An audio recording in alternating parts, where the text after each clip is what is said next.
The sun shone brightly on Boksburg Lake as Mr. Becker strolled along the riverside. The peace of his morning walk was about to be shattered. At the water's edge, a suitcase lay abandoned. Driven by curiosity, he pried it open. Inside, wrapped in plastic and brown paper, was a woman's decapitated torso.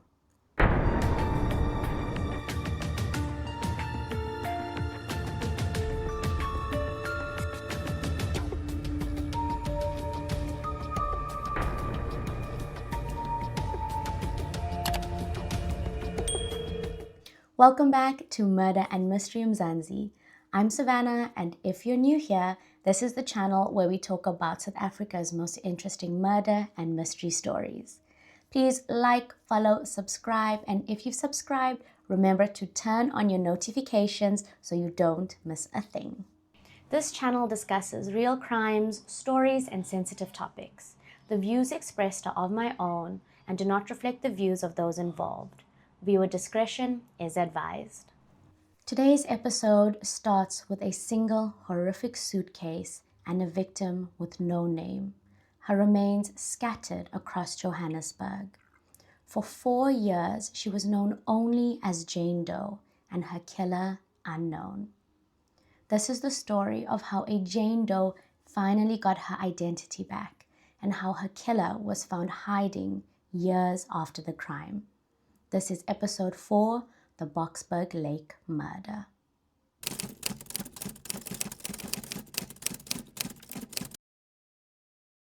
On the warm spring morning of 27 October 1964, a teacher, Mr. Robert Becker, started his Tuesday at Boksburg Lake. As he walked on the western shore of Boksburg Lake, he noticed a suitcase at the water's edge. Curiosity got the better of him, and as he pried the suitcase open, he discovered a woman's decapitated torso wrapped in brown paper, plastic, and a sheet. Horrified by the discovery, Mr. Becker immediately called the police, who were able to confirm that the torso belonged to a middle-aged female. Although there were numerous stab wounds in her chest and her back, it was determined that these were done post-mortem. She was battered first, and then her throat cut. It was estimated that she had been in the water between 24 and 48 hours. Immediately, a phone call went out to surrounding police stations for the names and descriptions of any women that had been reported missing recently. Unfortunately, none were a match to the torso. During the post-mortem, fingerprints were taken of the victim and sent to the South African Criminal Bureau in Pretoria. They did not find a match. News of the torso was made public in the hopes that somebody would come forward with information. This led to a frustrating number of prank calls, but fortunately many people offered their help. A couple that stayed close to Boksburg Lake mentioned how they saw a man the day before the grisly discovery was made. They mentioned how he looked around nervously as he carried a suitcase to the water. The police tried to find this man, but because they didn't have an accurate description, their efforts were fruitless. An anonymous individual called the Star newspaper, claiming to be the killer. He said that the victim's name was Barbara and she had a tattoo of a star above her leg. He said that in 2 weeks he intended to kill again. There was no tattoo, and 2 weeks later, no other killings. Despite front-page headlines, countrywide publicity, and numerous appeals by the police, the victim's identity remained a mystery. Everyone wanted to know who the torso belonged to and where the rest of her body was, but no one had the answer. A second piece of the puzzle unfolded at Wemmerpan, Johannesburg on Saturday, the 7th of November, 11 days after the torso was found. In the middle of a yachting competition, a plastic bag floated to the surface of the water. A young man pulled the bag out, and when he opened it, he saw a pair of dismembered legs. The police were called in and were able to confirm that the legs were a match. They belonged to the torso. The man that pulled the bag out of the water told authorities that he felt something else fall out of the bag as he lifted it out of the water. Immediately, the area was cordoned off, and frogmen were called in to search the lake. They went as far as draining the lake. However, they were unsuccessful in finding any body parts. Her head was still missing. On the 17th of December, almost 2 months after the torso was found, 2 young boys were fishing in Zoo Lake, Johannesburg. They made an unexpected catch, a plastic bag containing a circular object. Inside was a woman's toothless head. It was in a severe state of decomposition, making her features unrecognizable. It was evident that she had been in the water for weeks, but the police finally had their missing piece. Unfortunately, the work was far from over. Forensic pathologists and artists spent the next 24 hours putting together a sketch of the victim's face. These were published on the 18th of December, and the police were confident that they would have an identity for their victim in no time. Well, at least that's what they hoped for. Unfortunately, almost a year after the head had been discovered, the victim's identity was still unknown, and an inquest was opened up in Boksburg, where the verdict was given as death unascertained. If no cause of death is discovered by the time the report is written, it is seen as unascertained or unascertainable. The remains were buried in an unmarked grave, and they stayed there for 3 more years. In the August of 1968, Catherine van Copenhagen had spent the best part of the past 4 years wondering what happened to her mother, Catherine Birch. They were supposed to meet on the 28th of October, a day after the torso was found, but her mother never showed up. After the sketches of the victim were released to the public, Catherine phoned the police and told them that she believed the victim was her mother. She told them that her mother had been missing for weeks and that they had a meeting on the 28th of October, but her mother didn't turn up, which was very unlike her. She also notified them that her mother often moved houses with her husband and Catherine's stepfather, Ronald Birch. But she said that whenever her mother moved, she often notified her by telephone or by letter. Catherine gave the police a description of her mother, which was actually a match to the victim. Unfortunately, the police decided to eliminate Catherine Birch as a victim because her daughter said she had a scar running down from her navel.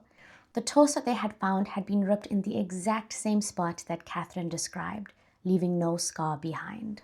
Catherine was still certain that the victim was her mother, but when she considered going to the mortuary to view the body, her fiancé talked her out of it. Catherine regretted not stepping into the mortuary all those years ago. She could no longer live with the fear and regret, so she decided to approach Police Captain James Biesler for help. Captain Biesler was convinced by Catherine's conviction and decided to reopen the case. Unfortunately, since 4 years had passed, the body was in a severe state of decomposition, and it would be almost impossible for Catherine to positively identify the victim. This did not deter Captain Biesler, and he immediately set out looking for Catherine Birch's husband, Ronald Birch, who had been missing for 4 years. Coincidence? I think not. Ronald Birch was born in 1921 and matriculated from Boksburg High School at the age of 17. He had a reputation for being a ladies' man. He had been married and divorced 3 times before he met Catherine Cronier, whom he married in 1962, shortly after her divorce. One of Ronald's ex-wives described him as charming, although he would disappear for weeks at a time. Our married life was hell from the start. Ronald became violent and had fits. He would attack me at the slightest provocation. After 2 years of marriage, Catherine disappeared and Ronald resigned from his job. He told Catherine's employer that she had fallen very ill and wouldn't be returning. He collected the salary owing to her and vanished. The police established that early in 1965, Ronald had moved to 65 Berea Road, Bertrams in Johannesburg, where he lived with his widowed mother until July 1965. In 1966, Ronald sent his mother a letter from Cape Town asking her for money. It turns out that the police were looking for him in relation to another crime. The police discovered that he actually took on another identity. He sometimes claimed to be a German man named Werner Brundle. They also discovered that he lived in Port Elizabeth at a time and he had many female friends. On the 15th of January 1968, Ronald visited his mother again, asking her if he could stay for a week. He moved into a room in the backyard. Even though Ronald was officially missing, Catherine was convinced that her stepfather was staying with his mother in Bertram's, which is why this is the first place Captain Biesler went after reopening the case. He arrived on the 4th of November 1968, and Mrs. Birch, Ronald's mother, stated that she had no idea where her son was. She said that she hadn't seen him or his wife in years, and she even thought that he might be in London, although she wasn't even sure of that. Everything she claimed only made Captain Biesler more suspicious. On the 27th of November 1968, exactly 4 years and 1 month after the torso was found, Captain Biesler and Sergeant Posthumus decided to visit Berea Road once again.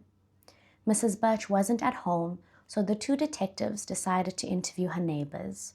Her neighbors claimed to see 2 men in Mrs. Birch's house. One described to look exactly like Ronald Birch. When Mrs. Birch got home, the detectives began questioning her again about the whereabouts of her son.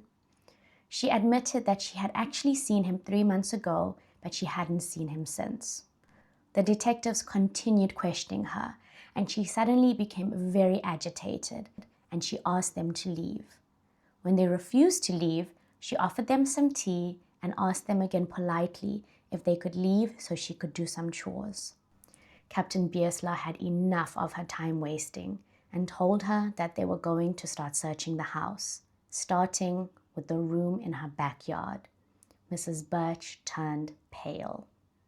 "My son Ronald is inside," she said as she handed him the key. When the police unlocked the door, they found Ronald Birch standing in the middle of the room wearing homemade bracelets made from tin cans. He had soldered electric wires onto the tin bracelets that were plugged into a wall socket. As the door opened, Ronald flipped the switch, electrocuting himself. Moments later, he was dead. He died without saying a word. Ronald Birch was not only a murderer, but a coward too. Mrs. Birch later told Captain Biesler, "He told me he had done a terrible thing, and if the police know, they will hang him. He got so frantic, he did not give me any more details. He did not tell me about Kathy. Kathy was Ronald's 4th wife. I did not ask about her." While Ronald's disappearance and suicide was indication of his guilt, police still needed tangible proof that would link him to the brutally dismembered body. They needed a way to identify the body and confirm that it was indeed Catherine Birch. 9 days later, the proof came in the form of a letter written by Catherine Birch to her daughter a few days before her disappearance. Her daughter, Catherine van Copenhagen, handed the letter to the police.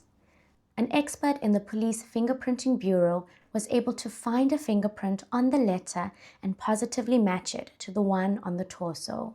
Finally, the body in the lake had been identified. It was a remarkable achievement, as this was the first time a latent fingerprint had been found on a letter after so many years. In May 1969, the inquest on Catherine Birch was reopened. Although the police were able to solve the brutal murder, they were still unable to establish the cause of death, and so it remained as death unascertained.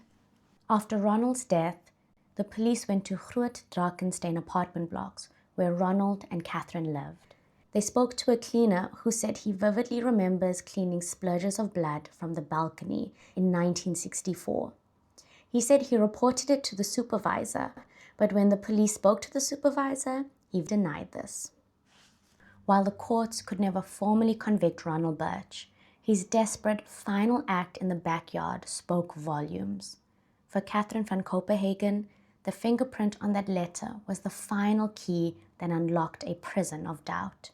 She traded 4 years of haunting uncertainty for a terrible truth, but in the end, she gave her mother the most crucial thing she had been denied, her identity. So let this be a reminder to always stay vigilant, for often the most profound danger resides not with strangers, but with those closest to us. Thank you so much for joining me on episode 4 on Murder and Mystery in Mzansi.